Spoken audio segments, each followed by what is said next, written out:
Dans cette partie, prophétie et vision contemporaine, nous voulons adresser quelques questions d'intérêt général par rapport à des événements très récents dans des communautés, dans des églises, où des visions, des prophéties sont faites.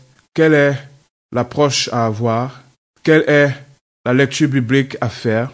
Quelles sont déjà les dispositions existantes dans la parole de Dieu? Premièrement, la Bible nous dit, dans Jérémie 28, verset 9, « Si un prophète prophétise la paix, c'est par l'accomplissement de ce qu'il prophétise qu'il sera reconnu comme véritablement envoyé par l'Éternel. » Ça, c'est le premier point, l'accomplissement. Mais la Bible, sachant que Satan même peut faire des prodiges et faire accomplir ses propres prophéties, la Bible ne se limite pas à ce premier critère. Il y a le critère de l'obéissance. Car si un prophète, après avoir vu sa prophétie se réaliser, s'accomplir, et après avoir rempli le premier critère, vous invite à adorer d'autres dieux, à être désobéissant vis-à-vis des préceptes de Dieu, le prophète faillit ainsi au deuxième critère, et l'implication, c'est que le prophète n'est pas de Dieu. Donc, après le critère de l'accomplissement, il faut le critère de l'obéissance. Et Jésus a appliqué ce critère de l'obéissance. Les prophètes ne se contredisent pas les uns après les autres. Et nous voyons dans Luc chapitre 24, Jésus nous donnait ce critère de l'obéissance dans la suite logique des révélations prophétiques. Dans Luc 24, le verset 27, Jésus nous donne un exemple que doivent suivre tous les autres prophètes pour remplir les trois conditions d'authentification, d'authenticité, de messagers authentiques de Dieu. Jésus dit, et Jésus pratique ces critères pour expliquer ce qui concernait sa mort, sa résurrection. Jésus ne commence pas à parler à ses disciples sur le chemin d'Emmaüs, à leur rappeler la semaine d'avant, le mois d'avant ou l'année d'avant.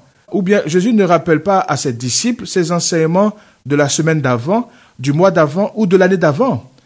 Mais Jésus, pour expliquer le plan du salut, pour reprendre tout ce que les prophètes ont dit dans Ésaïe chapitre 9, Ésaïe chapitre 61, Ésaïe chapitre 53, Ésaïe chapitre 58, Jésus commence, la Bible nous dit dans Luc chapitre 24, verset 27, et commençant par Moïse et par tous les prophètes, il leur expliqua dans toutes les Écritures ce qui le concernait.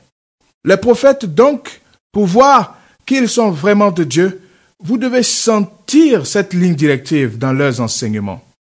Équilibrant le Pentateuque, les 5 premiers livres de Moïse.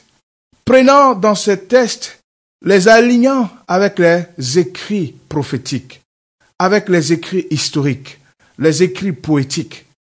Et la Bible nous dit, dans tout ce qui concerne le Seigneur, dans le reste des Écritures. Donc, c'est plusieurs points qu'un prophète authentique aligne dans l'Écriture révélée. Car aujourd'hui, nous avons toute la révélation de Dieu écrite. Donc, pour tester les visions, pour tester les prophéties, pour tester les révélations, regardez combien de temps le prophète passe à vous instruire sur la Bible. Combien de temps l'Esprit rappelle ce qui a été révélé antérieurement. C'est très important, car l'Esprit des prophètes est soumis aux prophètes. Alors, je donne un exemple de révélation récente. Quand Jésus dit, il n'est pas venu, dans Matthieu chapitre 5, le verset 17, il n'est pas venu abolir la loi et les prophètes, mais les accomplir. Nous voyons clairement que certaines dispositions de l'Ancien Testament ne sont pas abolies, mais trouvent leur accomplissement dans l'incarnation de Jésus. Les sacrifices des animaux trouvent leur accomplissement dans le sacrifice de Jésus. Le sang versé des animaux trouve leur accomplissement dans le sang versé de Jésus. Et toutes les mesures d'hygiène par rapport aux animaux impurs, par rapport aux périodes de menstruation des femmes, doivent trouver aussi leur accomplissement dans le sacrifice de Jésus. Donc, par exemple, une révélation, quelle que soit sa source, au premier abord, doit être évalué avec 1 Thessaloniciens, chapitre 5, le verset 19, 20 et 21. Ne méprisez pas l'esprit, ne méprisez pas les prophéties. Donc, toute prophétie, toute révélation ne doit pas être méprisée. Même si vous n'avez pas encore appliqué le premier test de l'accomplissement, appliquez 1 Thessaloniciens 5, le verset 21. Mais examinez toutes choses et retenez ce qui est bon. Donc, toute révélation qui va nous motiver à la prière, qui va nous motiver au réveil spirituel, qui va nous motiver à la justice, à l'amour, au respect de Dieu, à la révérence dans le temple de Dieu, c'est déjà en conformité avec tous les enseignements. Mais quand ça va créer la dispute, Galates chapitre 5, le verset 19 nous dit « Or les œuvres de la chair sont manifestes. Ce sont les impudicités, l'impureté, la dissolution, l'idolâtrie, la magie, les inimitiés, les querelles, les jalousies, les animosités, les disputes, les divisions, les sectes. » Donc, toute révélation qui va créer ce genre de fruits dans le peuple de Dieu ne sont pas des révélations qui viennent de Dieu, mais des révélations de la chair. Car les fruits de l'esprit sont évidents. C'est l'amour, la joie, la paix, Galates 5, verset 22, la patience, la bonté, la bénignité et la fidélité, la douceur, la tempérance. La loi n'est pas contre ces choses. Donc, pour revenir à un exemple clé, j'ai été informé d'une révélation qui demandait à ce qu'il n'y ait pas d'intimité sexuelle avant le culte divin.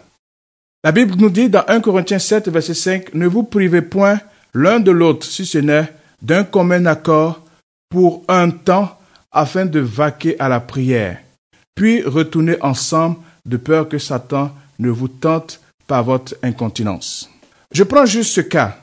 Les lois sur l'indisposition des femmes dans l'Ancien Testament étaient des lois cérémonielles qui devaient être dans l'accomplissement avec la purification par le sang de Jésus. Mais quand on prend l'activité sexuelle comme une activité de péché, c'est en contradiction avec la parole de Dieu dans 1 Corinthiens chapitre 7, verset 5. Et c'est en contradiction même avec la création de Dieu. Quand Adam et Ève ont été créés le vendredi, nous dit la Bible, si la logique nous présente l'intimité juste après, ça sera pendant les heures du sabbat que leur première intimité sera, et c'est pendant ces heures du 7e jour qui est le sabbat que Dieu les a visités. Et je vais plus loin, pour avoir étudié les influences des mauvais esprits, pour avoir aussi eu des diplômes en santé, je sais que le système reproducteur fait partie des 11 systèmes que Dieu a créés, notamment le système digestif, le système respiratoire, le système circulatoire, le système musculaire.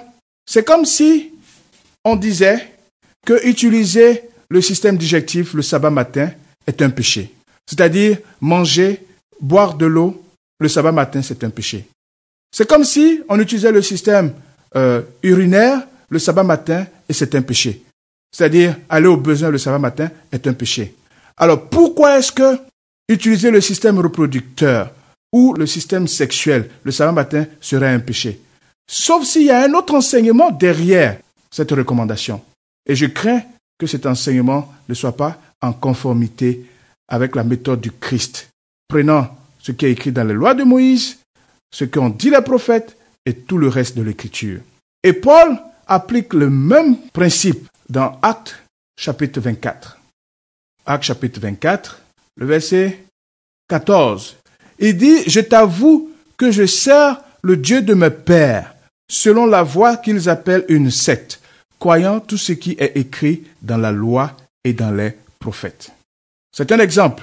Alors, frères et sœurs, c'est seulement notre disposition à sonder les Écritures qui nous gardera dans la vérité.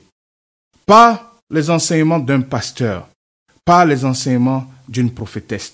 Ellen White a dit toujours que ces révélations étaient une lumière sur la Bible.